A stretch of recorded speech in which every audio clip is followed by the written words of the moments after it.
Before we start, I would like to thank AWS Philippines for giving me the opportunity to step foot in Korea. This is my first time traveling abroad, and it's really nice. And I would like to be here back once in a while. And then to everyone who's here up to the last minute, which makes this talk very pressured because we want the session to be ended with a memorable and remarkable topic. So I'm very tense right now, being in front of you guys. Without further ado, let's roll out. So, AWS Community Day APAC, I'm going to represent Philippines for this. Shout out, Filipinos. This is me on Icons. This is the brand and the company I work for way back. Juwai.com, crazydomains.com, Promit Source. These are large companies that is catering different services. Juwai is more on real estate. Crazy Domains is on the web hosting and registration for domains. Promit Source is more of a Drupal web development company that's based in the US. These are the groups that I'm active in the Philippine ground or Philippine Tech ground, DevOps HQ, Philippine Linux communities, AWS user group, Talkers.com. And at the moment, I joined a startup company based in San Francisco. It's a property management. We provide the platform that bridges landlords to tenants, and it's OneRent.co. So, a bit of warning. This is a DevOps specific topic, so hopefully everyone can relate and it excites everyone that's listening. And it's titled Embracing ChatOps Infrastructure. So, we know that by the time a company hires a DevOps guy, there's something to be imposed, there's something to be enforced, there's something to be improved. That's the main reason a DevOps professional exists in an organization. Not just like automating things, doing crazy stuff, placing a name plot on the shirt saying DevOps. No, that's not it. It's all about practices, culture, and how you implement things. So, as a DevOps guy, and as I joined OneRent.co, I first need to identify what the problem is in order for me to provide the right solution. One problem I see that they haven't solved by the time I wasn't there, hopefully I can solve it in the long run, is a technical debt. Technical debt is a black box that no one knows what it's doing. We simply term it like, oh, no one knows what a microservice is, but hey, there's someone else running microservice. So that's a major technical debt. And if the people working on the organization doesn't know about it, basically what happens is it remains a black box forever. And you won't know that, hey, there's a dependency running in it. And by the time it breaks, no one knows how to fix it. Next problem is lack of resources. We are in an era where our previous era used to do the Band-Aid fix, right? So we don't have any practices in place that fixes every problem that might occur in an organization. So there's no one-size-fits-all fix. Third is bottlenecks and overheads. Just like the stairs, you see there's a lot of people. How will you imagine those people lining up to reach at the top where the top is already filled with people? Just like, that's very bottleneck and overhead. Same with the operations. A lot of people doing stuff, juggling things from management to tech, or from tech to platform, from platform to database. You don't have enough workforce. So, now that we know what the problem is, we formulated a process, and we call it OneRent Design Thinking Process. So, Before we tackle a problem, we first need to think that that's really a problem. And we verify. After we verify, we formulate possible solutions to the problem. After formulation, we do prototyping, test, and implement. That's how our normal workflow in terms of, say for example, a business executive tells us, hey, one of our investors wants this because he sees that there's a lot of room for this particular feature to be implemented. So before we implement that thing, we always need to verify that that's true, and that will be a possible revenue for us because it will be worth nothing in the long run. So we build a process that is culture specific. We know that the guys that we hire, the elite engineering team for inside OneRent, is senior enough to handle things. That's why we built a culture that is based on accountability and trust. We trust people to do their shit, to craft things out, and we hold them accountable if they mess it up. That's it. Seniority comes with great responsibility. That's what they call it. So here's a use case. We want to do things flawlessly. So as a DevOps engineer, I need to think for a possible solution for our devs to be able to engage with the system without breaking anything. Not restrict them, but to have them be assured that by the time they touch something in it, nothing gets break. So I personally love Ansible and I love AWS. So what I did was I created playbooks for the devs to use to run, say, running EC2s, running RDS, stopping EC2s, things like that. And at first it was like, woohoo, the script is working. But it doesn't apply to our infrastructure. The way I designed the infrastructure is, you basically have two things. We, at OneRent, only requires two things. It's either you connect through a known network and you connect through a tunnel. So two things, known network and a tunnel. So what do I mean by that? We whitelist network. It's either from an office network, since we are distributed with Philippine office and US office. Those two networks are whitelisted. At the same time, if someone wants to work at home, we give them the privilege to do so. And so we created VPN services based in Singapore, if they're in the Philippines, and US, if they are in the US. So we whitelist those networks. By the time they by the time they connect to the VPN, if they're working at home, there is no assurance that they can connect to the servers. It's either staging, production, or dev, because they need to have an account inside the jump host. So the jump host serves as the frontliner or the gatekeepers of our server and nothing else. That's how we simplify VPC and network inside AWS. So you first need to have an account for the VPN. Once you're connected to the VPN, you have to have an account inside jump host and then tunnel your account access or the session to the servers you want it to access to, right? So we make it so simple in terms of analogy that it's hard in terms of troubleshooting and isolation. So rather than having devs put something like this last line here refers to the tunneling that's happening in the background. We at OneRent focuses on developers to leverage their time. It's the new F word. It stands for focus. We want the devs to focus their time on building their craft and let me think of a process that will ease their life, right? As a DevOps engineer.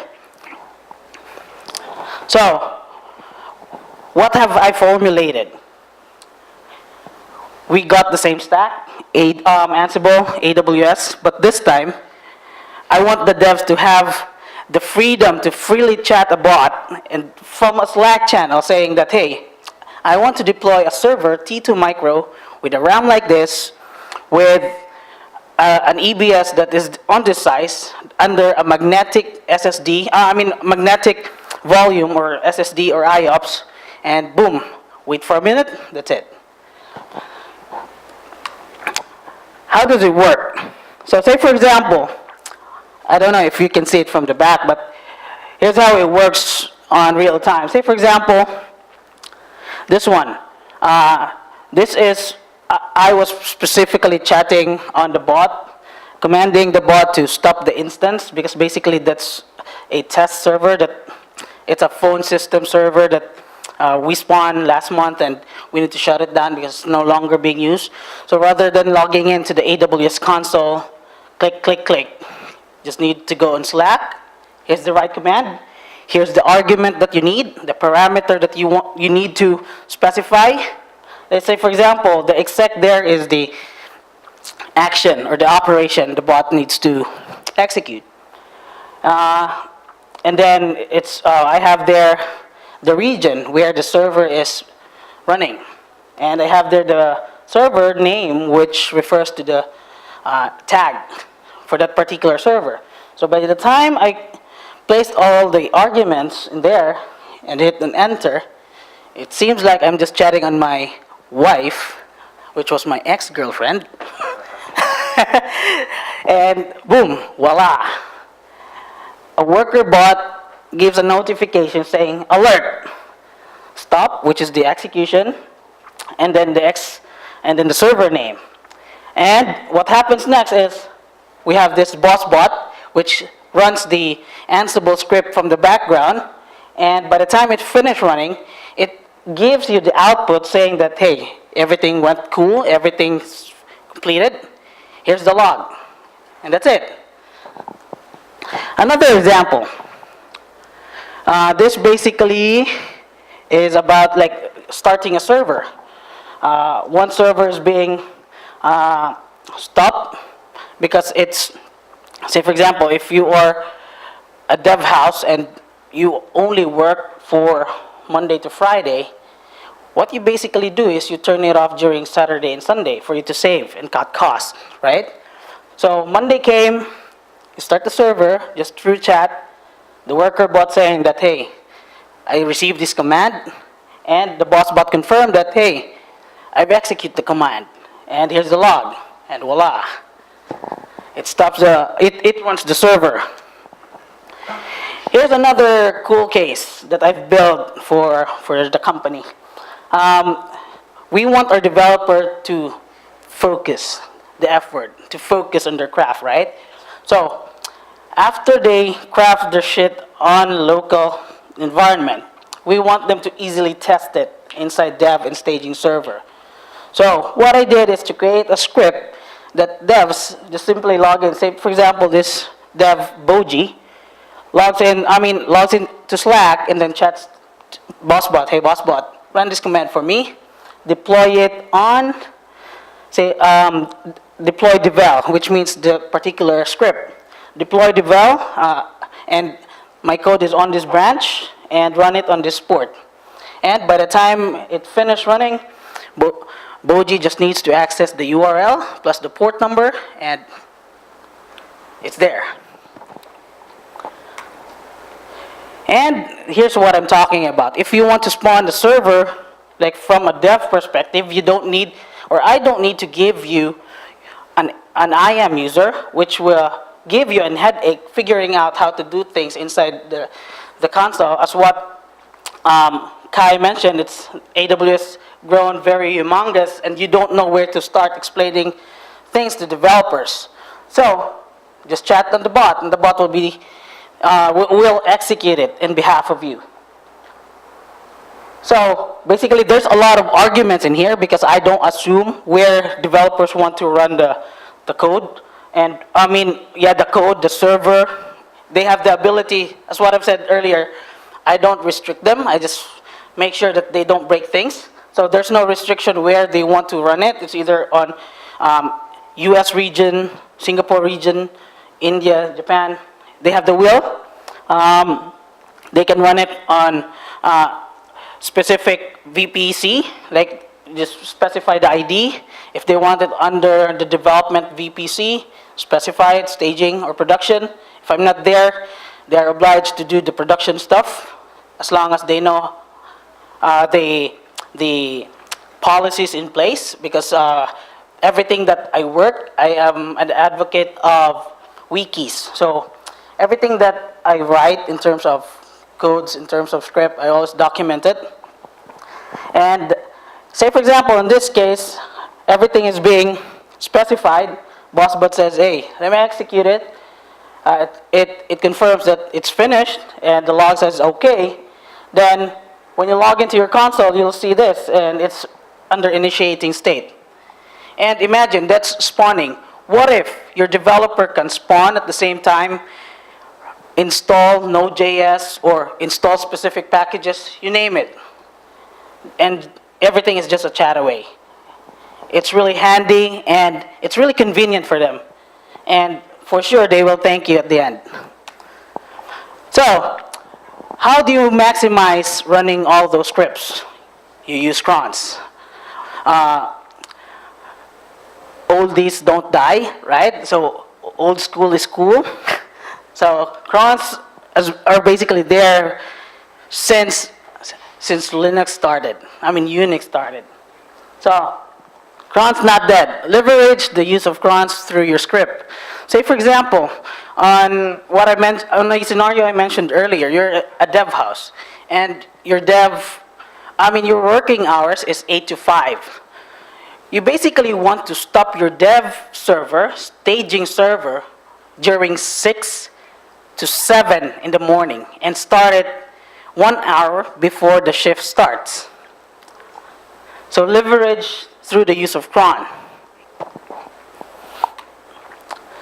So it's almost the end of my talk. I hope you had a good time listening and you have this insight, hey, bots can be useful too, not only for a specific product, but also in controlling infrastructure and controlling stuff and making devs happy in the long run.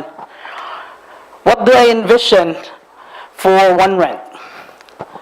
What I can see for us, the future of ChatOps inside OneRent is, say for example, you have a monitoring application and it logs through Slack saying, alert, the criticality is medium.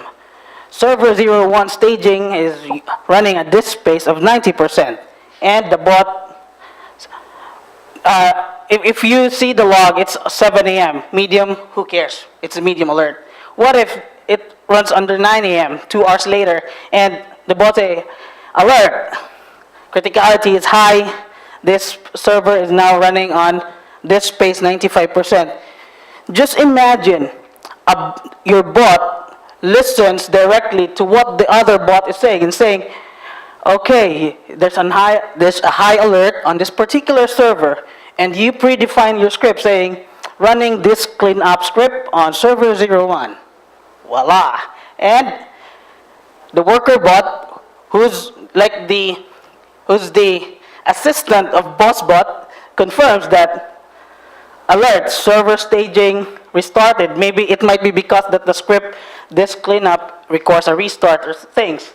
And then BossBot saying that the restart is complete, and then monitoring bot detects that, hey, there's no longer an alert for this. I'll just flag a notification saying it recovered, right? And from an ops point, you don't need to do anything. It might be the end of me inside OneRent. I might lose my job if this becomes reality, but who cares? Like this is cool stuff right here. And I don't think that I will be able to complete this instantly. This takes time, just like every other digital revolution. But this is where we will go through, and yeah, what we are aiming for in the long run. So what do I expect for AWS? What I envision for AWS? It might be that since we now have a bots like Lex and what else? There's two, right? Lex and the other one. We might be able to natively craft a Slack bot or a ChatOps bot using Lex plus a Chalice API. Who among you here knows or heard about Chalice? It's the programmatic way to call a Lambda function, cloud formation, things like that. If you want everything to be under AWS, Chalice is the one that you need because you don't need to specify, like, in a simplified manner, we call it as the programming language for AWS CLI. AWS CLI commands are predefined. Chalice is very extensible. And if you know Python, this will be your best friend. And that's it for me, and hope you find it interesting. Thank you.